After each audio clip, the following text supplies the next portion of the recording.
तो दोस्तों फाइनली हम लोगों को जुजुत्सु काइसेन का सीजन 3 एपिसोड 1 एयर हो चुका है एंड आज हम लोग बिना टाइम वेस्ट किए उसे एक्सप्लेन करते हैं। तो एपिसोड की स्टार्टिंग में हम लोग यूजा इतिदोरी को देखते हैं जो कि बहुत ही बड़ी कर्स एनर्जी से फाइट कर रहा होता है। इतना मैसिव एनर्जी से लड़ते हुए भी यूजी बिल्कुल पैनिक नहीं करता है। यूजी को हम लोग देखते हैं कि वो आराम से चॉकलेट खाते हुए भी कर्स से भाग रहा होता है, लेकिन भागते भागते फाइनली वो कर्स एनर्जी यूजी को पकड़ लेता है और उसे एक बड़ी सी बिल्डिंग के अंदर मार देता है, जिसकी वजह से यूजी थोड़ा इंजर्ड हो जाता है। इसी मौके का फ़ायदा उठाकर कर्स उसे ख़त्म करने वाला ही होता है, लेकिन तभी अचानक से कोई अपीयर होता है एंड कर्स एनर्जी को डिस्ट्रॉय कर देता है। हम लोग देखते हैं यूटा कर्स को मारने के बाद यूजी को ही अपने स्वॉर्ड से अटैक करने लगता है, क्योंकि लास्ट सीजन में हमने देखा था कि यूटा को ऑर्डर मिला था यूजी इतादोरी को ख़त्म करने के लिए।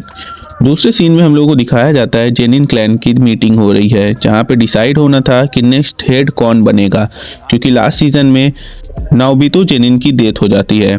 मीटिंग में एंट्री होती है नायोना जेनिन की, जो कि बहुत बड़ा स्पेशल ग्रेड फर्स्ट सॉर्सरर होता है। उसके बाद मीटिंग होने के बाद हम लोगों को पता चलता है कि गोजो सेंसे के ना होने के कारण जो टोजी से प्लेज किया गया था वो एक्टिवेट हो जाएगा, जिससे मेगमी फुशिगुरो को हेड बनाया जाएगा। जिसको सुनकर इस लड़के को बहुत ज़्यादा गुस्सा आता है एंड वो डिसाइड करता है कि वो मेगमी और इतादोरी दोनों को एक साथ ही ख़त्म कर देगा। अब सीन शिफ्ट होता है यूजी के साइड, जो अभी भी शिबुया इंसिडेंट को याद कर रहा होता है। नोबारा की डेथ, नानामी की डेथ, सुकाना के कारण बहुत मैसिव डिस्ट्रक्शन, वो सब कुछ उसे मेंटली बहुत ज़्यादा तोड़ देता है। यहाँ पर चोजो आता है और यूजी से पूछता है तुम्हारी इंजरी कैसी है। दोनों के बीच इमोशनल कन्वर्सेशन होती है एंड उसके बाद चोजी क्लियरिफाई करता है कि हम दोनों तो आखिर भाई हैं ना। उसके बाद दोनों लोग डिसाइड करते हैं कि हम लोग जितना ज़्यादा कर्स स्पिरिट को ख़त्म कर सकते हैं ख़त्म करते हैं। उसके बाद यूजी जानबूझकर कर्स को अपनी तरफ अट्रैक्ट करता है और एक टनल के अंदर ले जाता है, जहाँ पे चोजो अपनी ब्लड मैनिपुलेशन टेक्निक से सबको डिस्ट्रॉय कर देता है। एक पावरफुल कर्स चोजो के पीछे ऑलमोस्ट आ जाता है एंड उसे मारने ही वाला होता है, तभी यूजी लास्ट मोमेंट में उसे एक बहुत ही गंदा पंच मारता है एंड उसे सेव कर लेता है। तभी वहाँ पे नायोना जेनिन एंट्री कर लेता है।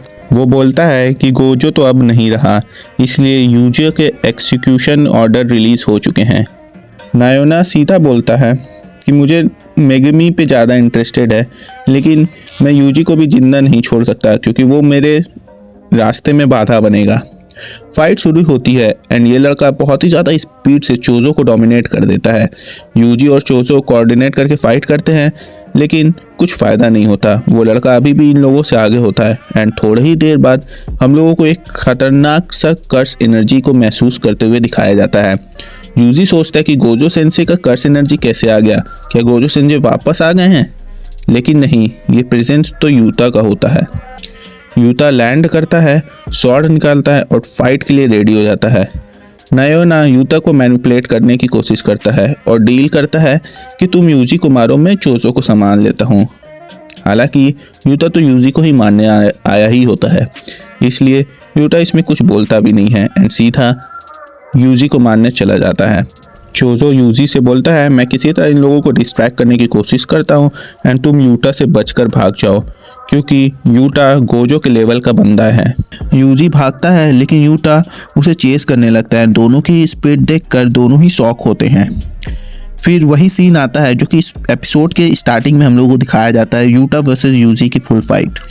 यूटा एक्सप्लेन करता है कि उसके पास गोजो सेंसे से भी ज़्यादा कर्स एनर्जी है, लेकिन 6 आई होने के कारण गोजो सेंसे की कर्स एनर्जी कभी ख़त्म ही नहीं होती एंड यूटा को वो आराम से मार सकते हैं, क्योंकि यूटा तो है आखिर इंसान ही एंड उसकी एनर्जी कर्स एनर्जी भी धीरे धीरे ख़त्म होती रहती है। बट गोजो सेंसे के पास तो एनर्जी कम होने के कारण भी उनके पास कभी ख़त्म ही नहीं होती है, जिसके कारण वो ईजिली यूटा को हरा सकते हैं। उसके बाद हम देखते हैं कि यूटा आराम से डोमिनेट कर देता है यूजी को एंड यूजी को नानामी के लास्ट वर्ड्स याद आते हैं एंड वो डिसाइड करता है कि नहीं, मैं यहाँ पे तो नहीं मर सकता हूँ। फाइट फिर और इंटेंस होती जाती है। उसके बाद यूजी एक नाइफ उठाता है एंड उसमें अपना सारे कर्स एनर्जी को फोकस करके यूटा के वेपन को किसी तरह ब्लॉक कर देता है। एंड उसके बाद हम देखते हैं कि यूटा की स्वॉर्ड भी टूट जाती है। यूटा बहुत शॉक्ड हो जाता है और बोलता है कि यही उम्मीद थी, आखिर तुम गोजो सेंसे के स्टूडेंट जो हो। एंड उसके बाद हम देखते हैं कि यूजी आगे बढ़ने ही वाला होता है, तभी अचानक से रीका आ जाती है और उसे पकड़ लेती है। रीका बोलती है कि क्या यहाँ पे कुछ दिक्कत चल रहा है। तभी यूटा बहुत कामली बोलता है, रीका कोई दिक्कत नहीं है, बस उसे पकड़े रहो। एंड फिर हम लोग देखते हैं कि यूटा अपने ब्रोकन स्वॉर्ड से ही यूजी को मार देता है। तो यहाँ पे हम लोगों का सीज़न 3 का एपिसोड 1 ख़त्म हो जाता है। एंड अब सीज़न 3 का एपिसोड 2 भी सेम ही डेट पे रिलीज़ हुआ था, तो मैं कोशिश करूँगा बहुत ही जल्दी उसे भी अपलोड कर दूँ। तो मिलते हैं नेक्स्ट वीडियो में, तब तक के लिए bye, take care and love you all.